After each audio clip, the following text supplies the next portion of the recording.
We're going to launch into things here. So thank you so much for coming to our monthly webinars. My name is Lauren Smith-Petta, and I work at JumpStart as the Director of Educational Services. So overseeing strategy, overseeing implementation of awesome programs like this, and having the honor of working with clients. Some of the other programs that we have available to startup businesses are our Blueprint program, our Impact program, and our Deep Dive workshops. All of these things can be found on our website, and coaching and advising is also available to all small businesses.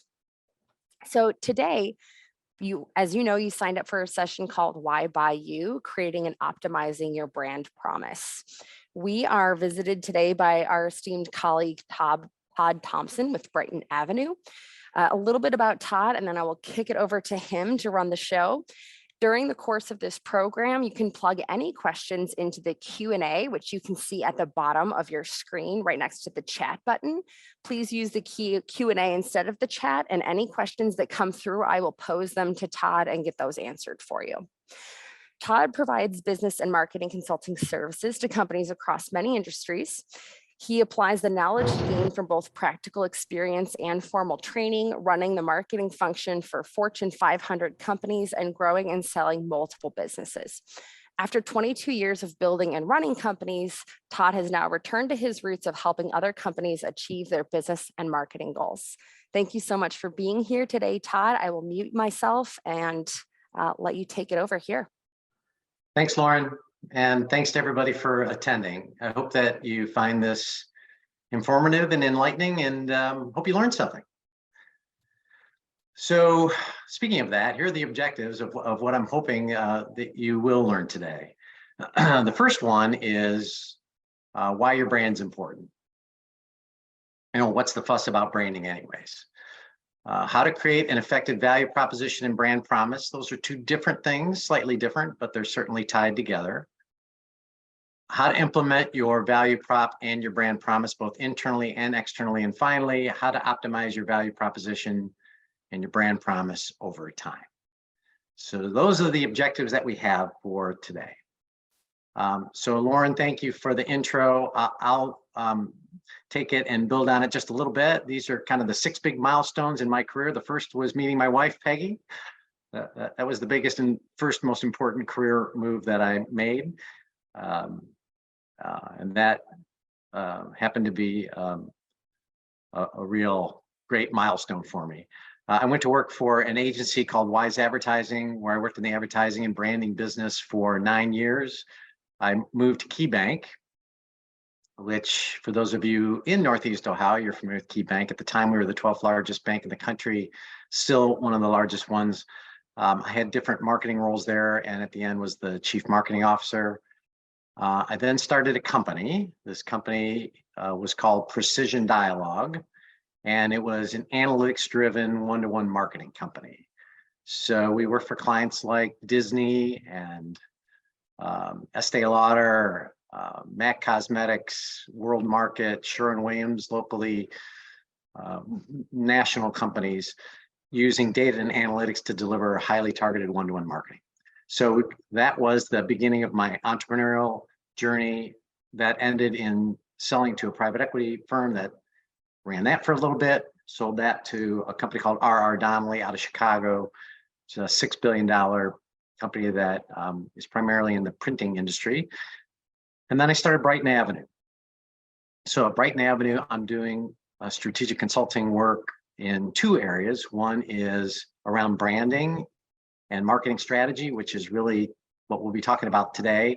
I do have another group area that I'm working in, which is around helping small businesses run more efficiently and operate more effectively using a process called EOS, Entrepreneurial Operating System. So anyhow, that's enough about me, and let's get into why you came. So why is your brand important, right? What's all the fuss? Well, there are 5 things I wanted to mention here. You never get a second chance to make a first impression, and you can make a very memorable one or a very not memorable one. And trust me, you want to make a memorable one, right? So having a great brand allows you to do that. Having a great brand allows you to make an emotional connection with your customer and your prospect, frankly. It lets your customers know what to expect when they're working with you, when they're buying from you. It helps to distinguish yourself from the competition and to clarify for prospects and customers why you're the better choice. And something that many companies don't think about, but is really important and a big payoff for having a strong brand, is it allows your company a focal point to rally around and align around, right? So it allows you to rally and align around what makes you special as a company. And sometimes it's those internal benefits, which are the biggest ones of all. So here are 5 reasons why your brand is important. There's a company called Interbrand, and you can see the link on this page. And so there will be a follow-up where this deck will be sent to you. And you can reach out to me in the meantime if you'd like it right after this presentation, because I think the follow-up takes about a week or so. And this company Interbrand, one of the things it does is a brand consultancy, but one of the things it does is it tries to place a monetary value on the brand. And every year they come out with their top 100 brands. And for those top 100, they calculate the value that the brand itself provides to the company. And they do this using 3 steps. The first is they analyze the brand's financial performance. So as you can see, number 1 is Apple. And so they will analyze the financial performance of Apple and all the other ones year over year. And then they have a way through research and analytics to pin down the role that the brand plays in the purchase decision. So when someone decides to buy Apple, obviously you go to an Apple store or you look online and you can see the products and feel them and try them. But how much does the brand contribute to the purchase decision? They're calculating that. And thirdly, the brand's competitive strength, how they compete against others. And so here are your top 20. I'm guessing that you're not surprised by most of these. Apple is number 1, Microsoft, Amazon, Google, and Samsung round out the top 5. And you can, you probably, I don't know if you can see it or not, but in the small type in each of the listings is the amount of revenue that Interbrand has calculated, the amount of revenue that the brand contributes. So for Apple, they're saying the brand contributes $482 million, just the brand alone, to that company's sales. By the way, it's a pretty big drop, right? Look at Apple at 482, and the next highest one is Microsoft at 278. And there it's sort of a stair step down a little bit. But you can see the power of the brand in terms of the calculation. Take note of Nike, which is number 10, because we're going to come back to Nike here in a couple of slides. Their brand contributes, in Interbrand's assessment anyways, roughly $50 million into revenue.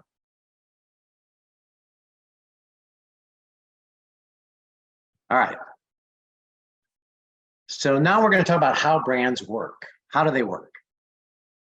And there is this concept that is really critical to branding, and it's the melding of the head and the heart.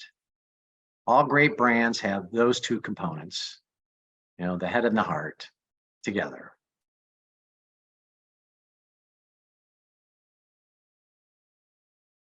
I'm looking at a Q&A here.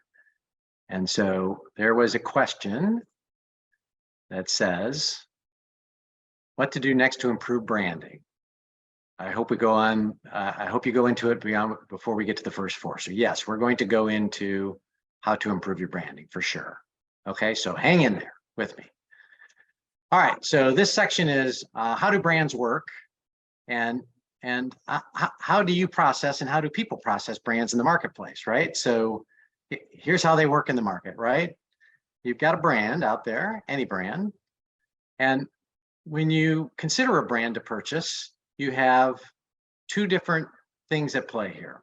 There are rational thoughts you have about a brand, and you have an emotional response to the brand, right?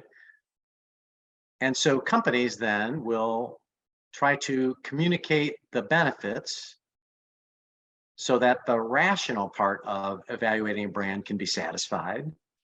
But they will also, if they're doing a good job, connect with customers, work really hard to align with the emotional state of customers so that they can make this connection.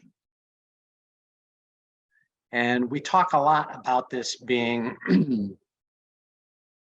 the job to convince with reason and motivate with emotion, right? So that's a key phrase for you, right? With all great brands, they are trying to convince with reason and motivate with emotion. And, we always like to think of ourselves as human beings, and we think of ourselves as very rational animals. When presented with a product or service to buy, that we're completely rational, and we go through the pros and the cons and the benefits of a product or service, and we decide if that's for us. But the truth is, we make many, many purchase decisions purely on emotion. Just think about generic drugs, right? That the drug companies understand this perfectly well. The drug companies will produce their branded product, and they will produce a generic product, and they will go into pharmacies, and people are buying the branded product much more often, even though clearly you can read the labels for yourself. The generic product has exactly the same content. And so every day we are making decisions on emotion, and we tend to forget that. So that's the head and the heart coming together, right? So that's how brands work in the marketplace. All right, so discovering your optimal value proposition and brand promise. Brighton Avenue, we call this brand clarity. That's the solution that we offer, brand clarity. And I chose the word discovering in a very overt way. So you do have a brand to your customers and prospects that are paying attention to you. You have a brand, and there is a perception of you in the market. And so what we want to do is really discover it and discover what would be our optimal brand and our optimal value proposition. So in this section, we're going to talk about how to do that. And if you have a question as we go through this, please go ahead and pop it in, and Lauren promised that she would interrupt me with that. So this is a very simplistic view, but how to discover it is to do a self-assessment and then to do a market assessment, right? To understand yourself, what you think you are really good at, if you're a service, or what your product solves, what your core differentiators are, right? So what is your self-perception about the things that you are good at? Also, to the extent that you are overtly trying to project some sort of image for yourself, personality for yourself, what is that image or personality? And likewise, then from a customer perspective and a marketplace perspective, perhaps, how do they see the market and how do they see you, right? And it's really that overlap of what you do well and you believe you do well and can do well, and what the customer perceives you doing well, where we find the value prop and the brand promise. So here's a way to look at how strong your brand is or isn't. And this is work that was done by a company called the Brand BAV, the Brand Advisory Evaluator, right? And so this brand, it came out of Y&R and a company that they had called Landor Associates. And this Brand Asset Evaluator, they understood through research that there are a couple of key dimensions to predict the strength of a brand. And those two key dimensions are how relevant is that brand and how different is that brand. These are leading indicators. They also have a couple lagging indicators that they talk about in their research called esteem and knowledge. But really, it's the leading indicators you want to look at, because how well you score on this grid is going to help you determine, it's going to determine for you how valuable people see your brand. And so relevance is all about your offering and whether it solves a problem for someone, whether it meets a need for someone, right? So highly relevant brands are brands that a lot of people are buying because those brands are relevant. Those products and services are relevant to them, right? That's a critical thing. And so relevance is where revenue lives. The more relevant you are to the most people, the higher your revenue is going to be. Differentiation is a little different, right? So differentiation is how unique you are, how unique your offering is, how unique your brand is. And the more differentiated you are, the higher your margin can be and should be, right? So differentiation is where margin lives. And relevance is where revenue lives. And so ideally, you want both, right? You want to be in that upper right quadrant of high revenue and high margin because you have a brand that's both highly relevant, people want it, it meets their needs, and you're different. What you offer is not duplicated in the market, allowing you to charge more money. So there's been a lot of interesting work done using this grid. Industry-wise, for example, banks, where do you think banks are, just in general? Having been at a bank and ran marketing for a bank, well, I'll answer it. They are in the lower left-hand corner. And they start to skirt up the relevance part, but they're okay on relevance because there are a lot of financial service companies now that specialize in certain areas that are more highly relevant to folks. So SoFi for student loans, for instance, but they are really low on differentiation, banks in general. At any rate, I'm going to come back to this concept when we start to talk about how to evaluate the power of your brand. So it's an important concept. Okay, so here is the model then that the brand clarity solution proposes you should use. All right, so this is a way to look at and to develop then your value proposition and your brand promise. And gone to great lengths to try to simplify it, right? To try to be simple about it. So the value proposition then is the benefit that you provide for whom, right? So this is a benefit I provide to this target audience and how well you do it, how uniquely well you do it, right? So the benefit you provide for whom and how you do it uniquely well. That's the value proposition. The brand promise is your promise to the market. The brand promise is different in that it's intended to be memorable. It's intended to be succinct and have clarity to it, but to be intriguing and memorable. It absolutely is linked and must pay off the value proposition. So you should always start with a value proposition, right? This is what we do for whom, the benefits we provide and how we do it uniquely well. That's the value prop. The brand promise is that short, concise way to say it that's memorable and meaningful. And there are two components then to the brand promise. There is the brand promise support, and this is around satisfying the need for people to have the rational thought process kick in, right? What are the key benefits, right? So what are the reasons why someone would believe my brand promise, right? What are the rational reasons? Because people need the rational reasons. But the second component to the brand promise is the personality of your brand. In this case, we're personifying your brand in a way that has meaning to the people you wish to attract. That was a mouthful. I'm going to do it again. Personifying your brand in a way that has meaning to the people you wish to attract.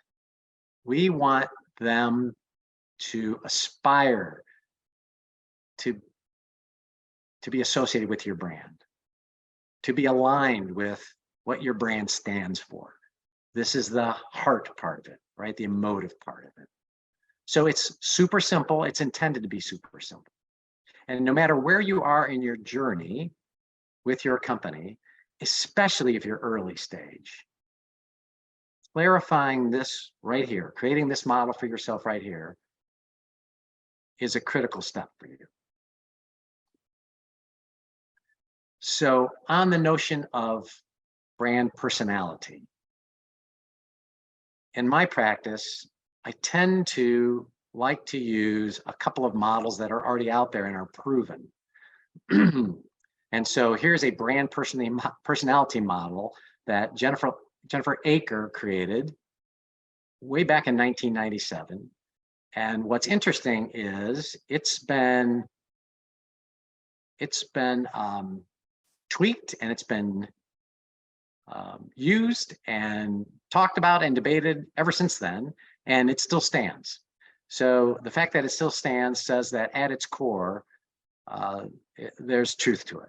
And what she proposed after a whole bunch of analysis and research is that there are 5 major dimensions of brand personality for any company. The first is sincerity. So are you down to earth?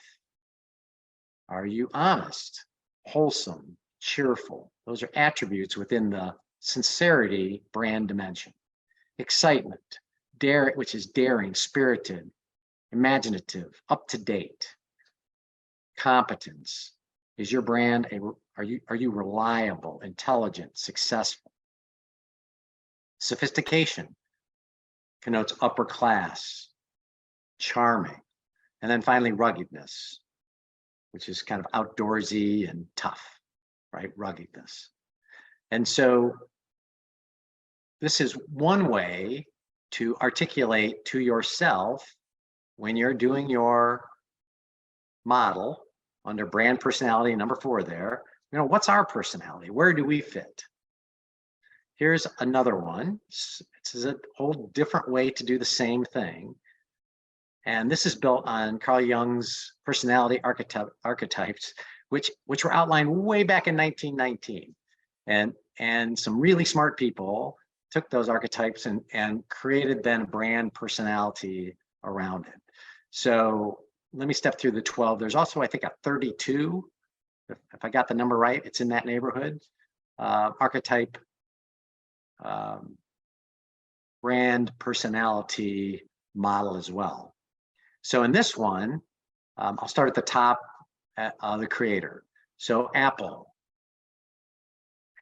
brand personality is the creator. Google is the sage, right? The sage, giving you the answer. Pampers is the caregiver. Nestle Pure Life is the innocent. The Dollar Shave Club is the jester. Disney is the magician. Rolex is the ruler. Nike is the hero. Gap is the regular guy. Harley Davidson is the rebel. Jeep is the explorer, and Chanel is the lover, right? So those 12 brand archetypes would be another place to go to try to clarify and articulate what your brand personality is. We're going to talk about why that's important and what you do with that once you define it coming up. Okay, so here's the process. So this is the brand clarity process. So when I engage with companies to do this work, this is what I do. But I think it is a process anybody can do. And it's intuitive, I hope you see. So we start by assessing our self-perception, understanding how we think about ourselves, right? So how you think about your own company, that's where you're going to start, right? So remember my Venn diagram, with a, self-perception and a customer perception. This is the self-perceptions part. So we want you to articulate why folks buy from you. We want you to articulate what emotional connection you think you have fostered. What personality do you think you convey? We want you to understand what liabilities or barriers there are to purchase.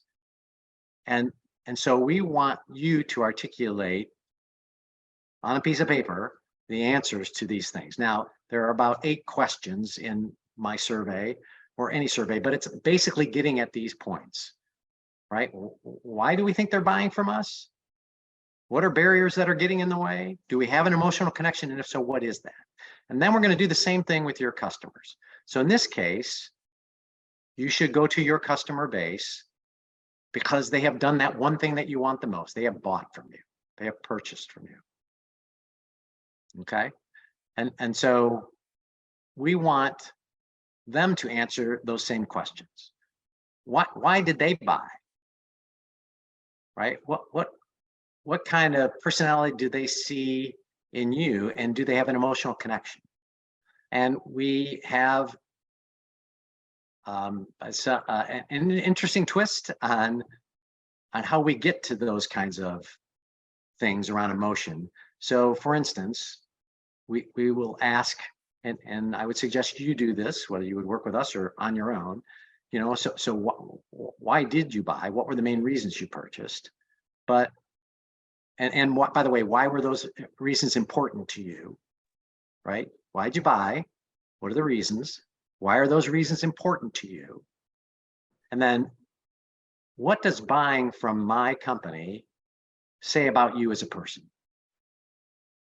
Hey, Todd. Yes. We have a question from a moment ago, which was, do you pick one? I think this is the previous slide. Do you pick one, or are you combining them in the 5 steps of personality? You're picking one. Got it. You're literally picking one. And this is about clarity, right? So let's use this one. So if I'm Nike, and actually the market is sort of picking for you, you should ask the kinds of questions that will lead to an answer about whether you represent one of these. So for Nike, the hero represents them. So then you would understand, well, what does that mean? What does being the hero, that personality type, mean? How do I communicate now to reinforce that? Or in this case, Nike would be probably in the excitement category, right? Imaginative, cool, spirited. So what does that mean now for me as a brand? It means that all my promotions, all my marketing should convey this dimension of excitement. Cool, independent. Hopefully that answers the question. So what's interesting is when you do a self-perception and a customer perception, one of the great byproducts is that you find out how aligned or misaligned you are, right? Because no doubt you, in your mind or your business, you have a perception of what you stand for and why people buy from you. And it's very illuminating to hear good customers. And by the way, that's who you should be picking. When we do the survey, if it's a small base of customers that you have, ideally, you want to pick the ones that you want to hear from. And I don't mean necessarily cherry pick, because it's good to hear contrarian views too. But what's the right way to say this? So if you have an offshoot service that you don't care that much about, it's not core to your business, and people buy only that service from you, maybe they're not as important to hear from as those that are buying more from you, are buying the things that are core to your business. At any rate, in the synthesis and analysis step, that's step 3, that's the time then to look at all this data, this feedback, and aggregate it and analyze it. So we use artificial intelligence and natural language processing when we have lots of surveys to go through. where we're analyzing the words people use and the phrases they use to describe a brand and why they purchase from a brand. But at any rate, the result of this will then be insights, right? And from this, then you're going to derive your value prop, your brand promise, your key message, and brand strength. So you're literally going to go through and you're going to use that model and you're going to say, okay, based on how I feel I deliver to the market and how the market feels I deliver, now I've got objective data to deal with instead of subjective data. I'm going to now write it out, right? I've got to create this document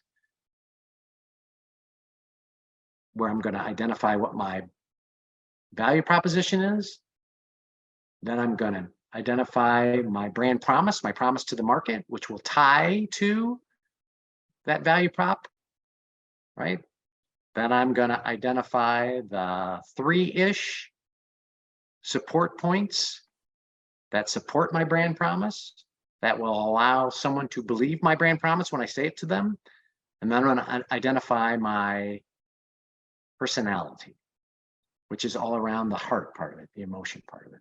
And this is the process to get you there. Todd, before you move on to the next topic, we have another question for you. Yes. Pam asked, would you mind explaining some of the AI you use in synthesis and analysis? Yes. So let's see. When you're doing primary research, the best way to do primary research is to do 2 phases. To do a qualitative research first and quantitative research second. That's the best way to do it. And so allow me here. It's going to take a couple minutes. So qualitatively, what you're doing is focus groups or one-on-ones, the results of which are not quantifiable. You cannot make forecasts from qualitative research. But what you do with that, what makes that valuable is you hear directly in the consumers or the customer's own words what they're interested in. So you get the breadth of responses and deep responses, right? You get deep, but you can't quantify it. You can't forecast it because it's only 8 people, let's say, or 16. Then you would do quantitative second, where you would now create a survey, ideally, right? And you're going to send that out to a whole bunch of people. And by the way, if you have a product or service that's early stage, where you don't have a whole bunch of customers yet, my suggestion is you identify the target market as tightly as you can, and then do this quantitative next. So, and you would then go to a research company, employ them, or go to me, and we would execute this survey against folks that aren't aware of who you are, but we would do a product description. We would show the product or service. We would give a whole bunch of information so that people would understand what this product is and what it does and what the benefits are. Even though they're not customers yet. And for those that are interested and would likely buy, then we deep dive on those folks and we would get the same kind of answers. Okay, now I'm going to answer your question. What we're doing is we're skipping the qualitative part for speed and for cost. We're going to go right to the quantitative. But so normally when you ask someone why they purchased from you or why they bought your brand, right? You have a drop-down menu. Like, which statement does the best job of representing the reason you bought brand X or my brand in this case? And then you give them these 7 choices, right? And that's what they have to choose from. So you're sort of forcing them to choose. With the artificial intelligence and natural language processing, what you can do now, this is relatively new technology, is you can ask the open-ended question. Hey, why'd you buy my brand? Right? And here's another interesting way to ask this, and that it's actually better. You say to the customer, if you were going to recommend my company or my brand to a colleague or a friend, someone that you trust who trusts you, what's the one reason you would give them to buy from me? That's even a better question than why'd you buy from me? Now we're going to get a bunch of open-ended response back. And so we're going to use natural language processing, if you know what that is. Basically what it does is it's an analytical process that takes text, open text, and it will create themes or segments, right? And we'll be able to then use AI to say, okay, there are 6 main reasons why, or there are 3 main reasons why, or whatever the data tells us why people buy from us, and here's what they are. So that's the artificial intelligence. I hope that makes sense. Good question, by the way. All We right. have a follow-up question and then we're gonna move on. Okay. Does it help you and me reduce costs if I give you the qualitative answers that you skip? Well, if you have the qualitative data because you've done the work, that's great. It would help. We would want that. So it would be helpful. If I have the qualitative data where I can create, so remember me going back to the drop-down boxes where you have the statements, already written out for them to choose from. Again, you're forcing them to choose one of those statements, basically. Why'd you buy? Rather than open-ended text, you just tell me why. But if you have the qualitative research where I can create those, what we'll often do is we'll do both. We'll create a question that asks why they buy with those 6 or 7 options to choose from. And then we'll ask another question where we'll say, so in your own words, how would you articulate it? So that way we can have both. But no, if you have the qualitative, we'd want it. Another actually a good related question, and then Yeah. we'll move on because these This is are great. good This is questions. great. Yeah. Oh, this is great. We had someone asked, are you familiar with OpenAI? If so, Yes. what do you think of using this to generate descriptions from qualitative data? I like it. I think it's worth a try for sure. I'm familiar with it, and I think it's worth a try. Yeah. I think that's a short answer. She liked Yeah. it. She said, cool. So Yeah. I think we're happy. Yeah, and more and more the future is going to be like that. I mean, just think of what I did here. So I've been in the business a long time, and when we would do these kinds of studies, I mean, literally, it would be it's going to be 6 weeks, and $80,000 to do the qualitative, and then we're going to do another 6 weeks, and it's going to be another $80,000 to do the quantitative. And now you're at 12 weeks, and you're at 160 grand, and now we've just we're literally cutting out the whole first part because AI allows us to do that now. It's pretty cool. Okay, I'm going to keep going, but keep the questions coming. They're good. All right, measuring brand strength. How do I know if I got a good brand, right? So we talked about why brands are important. We talked about how brands work in the market, how the head and the heart have to come together, right? How it's critical that you do that. I showed you our model, but just think of it as a model, the brand clarity model for how to construct on a piece of paper, one piece of paper, what your value prop is, your brand promise, your support, and your personality, right? Okay, now how do you know if you got a strong one or a weak one? And so I've got 3 different ways that I believe you should do it. These are 3 ways that we do it. The first is we calculate a net promoter score.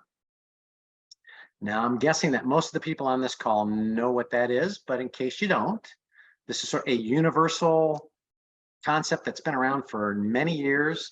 If you just type that in the Google search, you're going to get a ton of great information that will do a better job than I'm about to in the next minute explaining what it is. There's also normative data out there, so you can see in your industry how you would compare to well, it depends how micro your industry is, but it would give you a generalization of how you compare to others. And here's the key question, right? It's one question.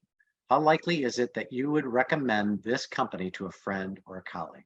So you would be saying to your customers, how likely is it that you would recommend my company to one of your friends or your colleagues? And then it's a 10-point scale. And if you're a 9 or a 10, you're called a promoter. If you answer 1 through 6, you're a detractor. Passives are sort of in the middle. You do some math where you just subtract detractors from promoters, you get a number. You should do this. This will give you a baseline. It will allow you to compare against others, and you'll be able to measure over time. The other thing that we do, that I suggest you do, is calculate a relevance score and a differentiation score.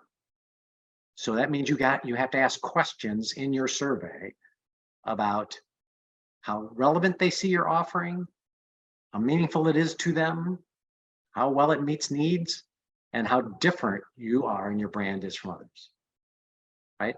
And then ideally, you want to get to the point where you're not asking that just about yourself, but you're also going to ask that about your competitive set, your competitors. Now, the tricky part is that if you do this against customers only who are buying from you, if they're not buying from the others, you're going to get a bit of a skewed sample. So ideally, when you get bigger, you'd want to talk to people in the marketplace, but those that are familiar with you. So anyhow, here's that chart again with relevance and differentiation, and you'd want to plot yourself, and ideally versus your competitors, on this grid. All right, so how do you optimize then over time, right? So if I do my survey and I identify all of the information that would allow me to create value prop, brand promise, brand support, brand personality, and how strong my brand is, net promoter score, relevance, differentiation. Now, I've got a baseline. I have a starting point. Now I want to annually or every other year, doesn't have to be annually unless the business changes. If the business changes, if it's a rapidly expanding or changing industry, or if you introduce new products or services that meaningfully change your offering, then you do want to do it more often. But if things are fairly static, you can do it every other year, right? You'd want to go through this process again that I just described. And then one of the key things here is under number 2 is you'd want to understand the drivers of relevance and the drivers of differentiation. So that would need to be part of your survey going forward. It's okay to just start and have some idea about the drivers, but in future ones, you really want to understand the drivers, because that's going to help you to sharpen your offer, sharpen your brand components, like your promise and your tagline, your marketing materials, so that you can become more relevant and become more differentiated. You want to do that over time. All right, how do you apply this? Now you've done the work, you've got your one pager. How do you apply it? The first place to apply it is internally. You want to make a big deal out of it. And again, I know, so with JumpStart, I realize that a lot of the companies are early stage companies. So you may not have a lot of employees. That's okay. We want to have a lot of employees someday, I presume.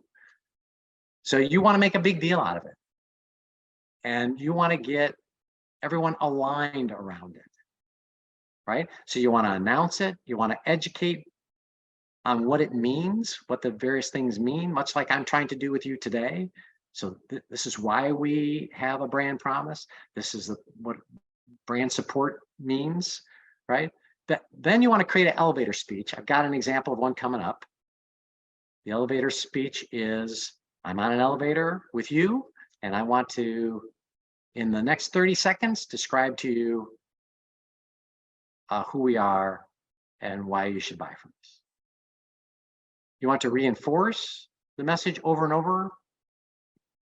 When your company gets big enough to have different departments, and maybe it is today, you want each department to be able to articulate how what they do contributes to the brand promise. And then finally, in the ideal sense, you would like to hire, fire, and reward employees based on how they live up to the brand promise and the value prop. So I'm seeing some Q&As up there. Lauren, are there some questions for the end? Okay. So I think that you'll cover some of this, okay, and then we'll make sure that anything that wasn't covered, we'll touch on that. Cool. All right. So that's employees. And then, and so again, remember me saying early on, one of the big benefits of having a succinct, concise, really good value prop and brand promises internally, right? Remember me saying that? Like, that's what that's about. And then from a marketing and sales perspective, which is mostly what you think about when you think about branding your company, you want to use that brand promise and value prop to guide product and offer development. Everybody has the shiny penny syndrome, right? Where it's like, hey, here's a good idea. Maybe we should do this. Maybe we should offer this new product or this new service. The first thing you should be doing is saying, does that align to our value proposition? Does that align to our brand promise? Because if it doesn't, we're not doing it. Unless we make the conscious decision as a company that we're going to fundamentally change what we offer in the market. If you will use this for targeting. When you do your analysis and you start to get bigger, you will see different segments appear in your customer base, right? People will want to buy you for different kinds of reasons. And those people in those different segments will have kind of a different perspective a little bit on your brand promise and your value prop. And so it will help you with targeting. You'll use this for your sales script, which is sort of like the elevator speech a little bit. You will use it in your marketing materials, right? What's our logo? Are we going to have a tagline? What's our tagline? What are the colors we're going to use? So for instance, I just got done doing this work for somebody, and competence and sincerity were the two big brand personalities. Well, the color blue is the most sincere color. Did you know that? So you want to use blue, right? So there are things to know about that. PR. When I do a press release or some sort of an announcement to the market, whatever I'm talking about in that press release, I'm going to pull it right back to my brand promise and talk about how this press release, how this new idea, this innovation, whatever it is I'm talking about in my PR, I'm gonna tie it right back to how it supports my brand promise. And then finally, sales promotion, same thing. If I'm going to do a big event, a big promotion, the big event or big promotion needs to support and align with your value prop and your brand promise. So it guides you. It offers these guiding principles for you. All right. I'm going to walk through an example to show you how this all comes together with a brand that you know, Nike. All right. So let's use these guys as an example. So here's the model. And through research, this is how I would articulate this using this brand clarity model, this model that anybody can use, right? So Nike's value prop, again, just to remind you, will be the benefit they provide, to whom and how well they do it uniquely. What's the promise that Nike's making to the market? What are the reasons why someone would believe the brand promise? And what's the personality of the brand? Right? So just that was a refresher. And so for Nike, the value prop I'm proposing here in this example is Nike is a producer of athletic footwear, apparel, equipment, accessories, and services. I shortened it to athletes around the world, right? The brand promise, and this is really a copy and paste from what they say, is our brand promise is we want to bring inspiration and innovation to every athlete in the world. And that gets personified in their tagline, just do it. Right? To bring inspiration and innovation to every athlete in the world, just do it. Right? So that's the promise they're making to the market. But what they're actually selling, what they get paid for, is athletic footwear, right? So what's the brand promise support? This is the rational side of the brain that we're trying to fulfill here. Why would I believe it, this brand promise, as a potential customer? Well, it's because we focus on innovation.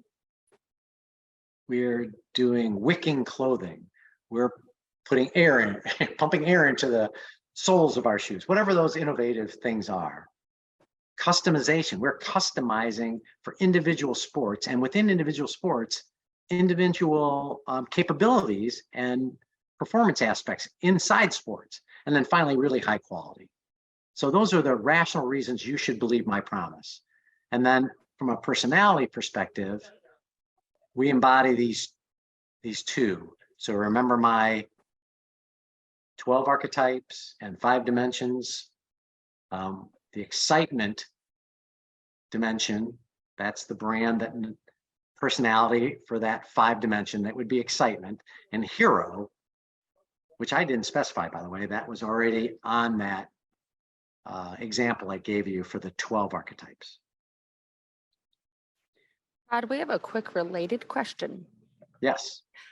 So the question is, are we trying to market to different targets within the brand alignment, or should we only have one? And when do we expand to additional targets that are in alignment with the brand? So here's the way I'm going to answer it. You're going to have your ideal customer, and those are the customers that are aligned with your brand. Now you need to quantify that group. And this is where it gets a little bit tricky. But let me finish the thought, and then I'm going to come back with a nuance or two. So you want to start with your ideal customer, and that's those are the ones that are aligned with the brand, right? That have needs that your brand fulfills, and ideally are emotionally connected to you and get it, right? Because those are the people that are going to be your best customers. They're going to become advocates. They're going to talk to other people about you, right? Will other customers that don't fit that profile buy from you? And have they bought from you? Absolutely. You know, that's sort of like over the transom kind of stuff. They don't fit the ideal target definition because they're not 100% aligned, at least not articulated that way. But the way to think about it is, my ideal target is aligned with me, right? And so in my discretionary marketing dollars that I have, that's who I'm going to go after. That's the target I'm going to go after. So we are looking for alignment here, right? And remember the process. The process is we're actually going to ask customers why they bought. So when we come up with our brand promise and our value prop, it's already going to be, and our reasons why they buy, it's going to be informed by what people are telling us, right? And so target audience, this is what we're saying we're bringing to you, right? Now, the nuance that I was going to speak to is if that ideal customer ends up being so small that you can't make a living, right? That the people that would want to buy my value prop and my brand promise is so small, I've done the numbers on it, I got to do something different here. Either I got to realize that that's going to be my business. It's going to be small. And so I got to scale back my expenses so I can serve a smaller audience, or I got to do something to change what my value prop is and what my brand promise is. I hope that answered it. So continuing with this example of Nike, I just love this. This is my favorite slide in the whole thing because it articulates in a much better way than pulling from one of these models could ever articulate. It articulates their personality and their brand promise. So this is what they stand for, Nike. Quit making excuses, putting it off, complaining about it, dreaming about it, whining about it, crying about it, believing you can't, worrying if you can, waiting until you're older, skinnier, richer, braver, or all around better. Suck it up, hold on tight, say a prayer, make a plan, and just do it, right? I wish you all the ability to articulate your brand promise this way, if you can, yeah? Like, it's just fantastic, right? And this embodies who they are. And so it's like the ability to make the athlete within every person better, right? So how are they doing that? Let's show some examples of how they're doing that, right? So they are not above controversial kinds of advertising. This is Colin Kaepernick. for those of you that don't know, he was a former quarterback who famously started the whole kneeling. By the way, I'm not making a political statement at all. I'm just showing you an example of what they're doing. But what they're saying is believe in something, even if it means sacrificing everything, right? They're trying to make this statement, this bold, bold statement, right?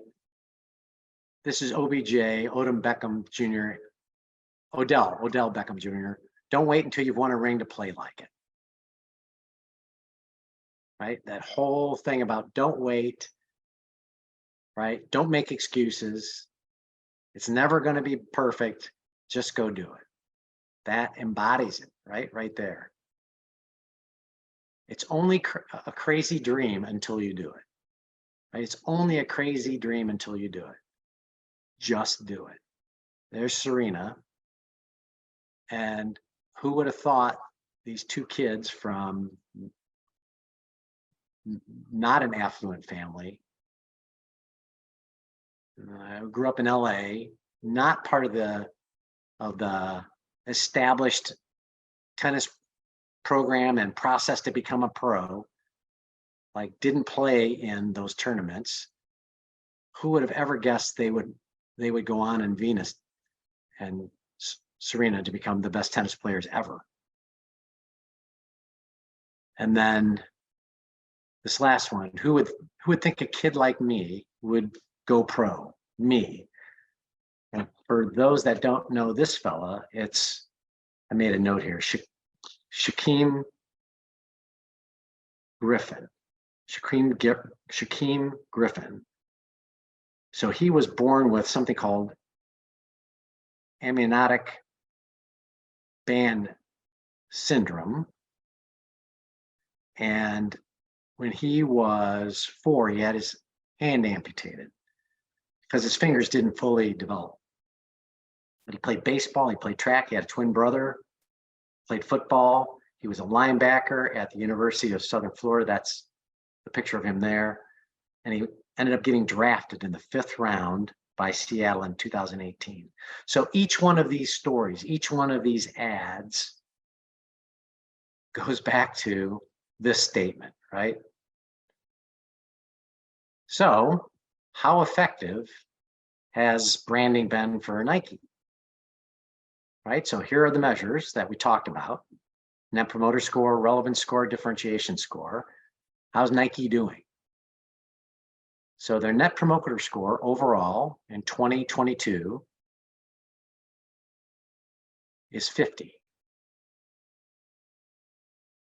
So how does that compare? Global ranking, Net Promoter Score 7. They're in the top 10. The sentiment, the social sentiment, so this is off the website comparably.com. Gave you the link there if you're interested. So this is reading, mining social media, right? Using tools to understand what's the sentiment about the company. I think it's interesting that it's neutral because I'm sure there are people on different sides of this one. And then what's the valuation of the company? And so you can see their NPS score 50 versus 45 for Adidas, Puma at 36, Skechers at 17. And you can see the size of the businesses, right?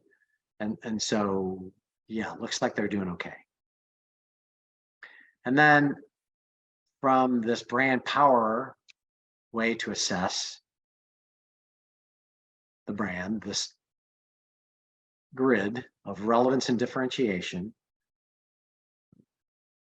the BAV group shows Nike as an upper right brand, which is to no one's surprise.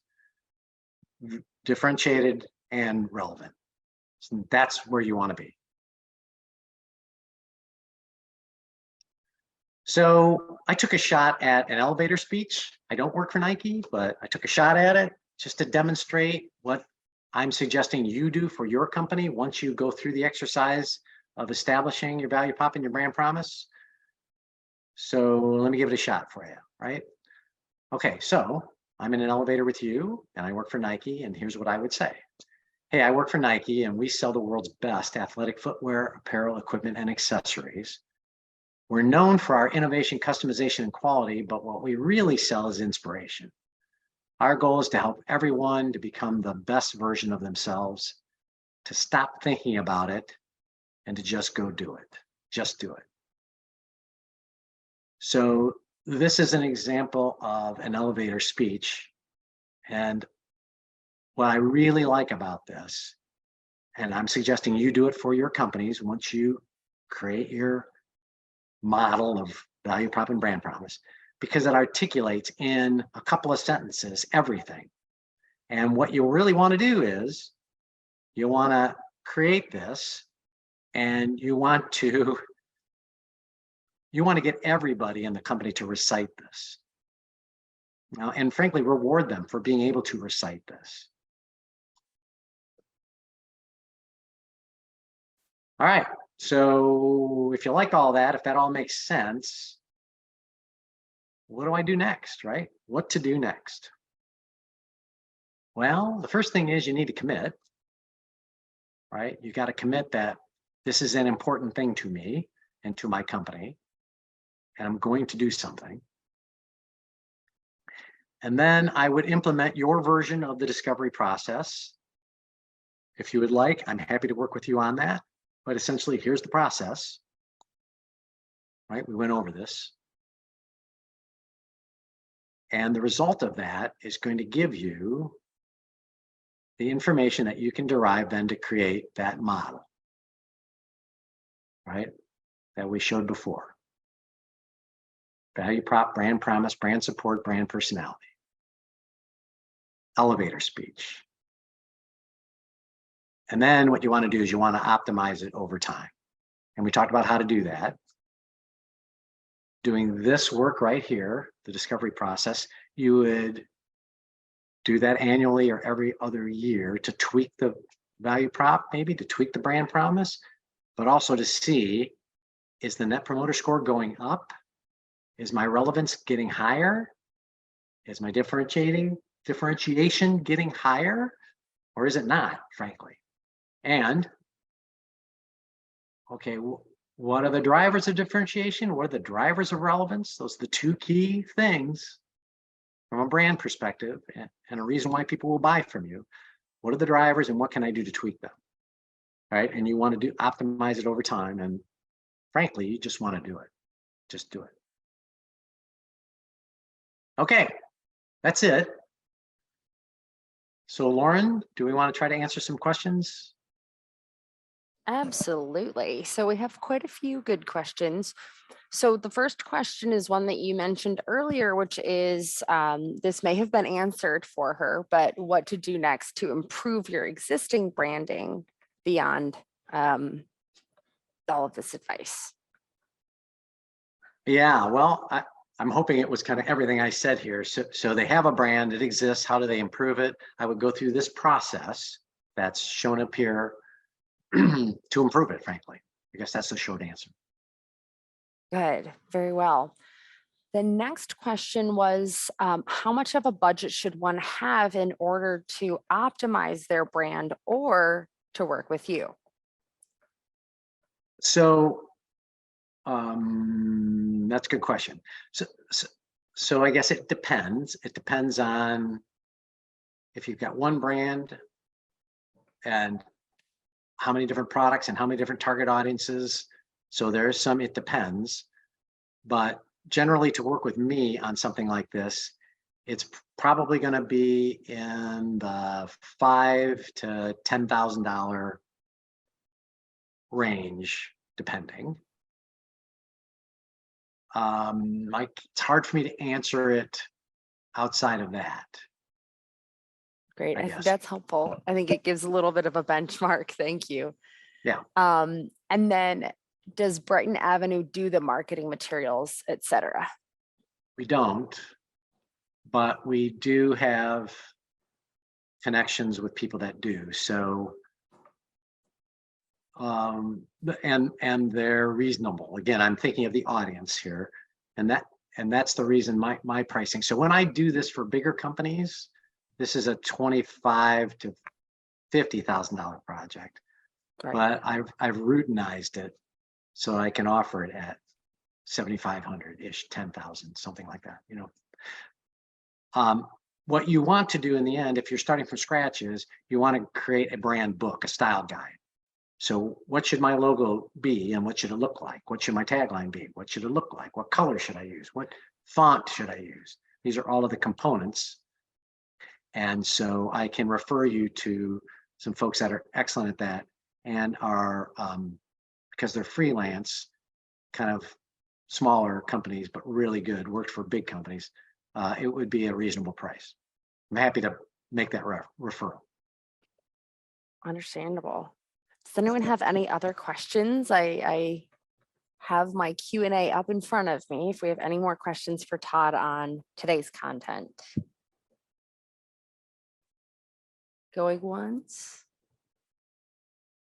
So Todd, I know that you're getting to this, they're asking for contact information. Okay, I should have put that up there. So there's contact information. And please send use the email. Oh, hang on a second. That's bad branding. I fat fingered it. Do you also have a URL? I'm sorry. Yeah, so email me that's the best way to set up a conversation. Great. And do you have a website that you would like to point folks towards? I actually don't. Got on it. Purpose. Could you tell us a little bit about the methodology behind that while we're on the topic? Yeah,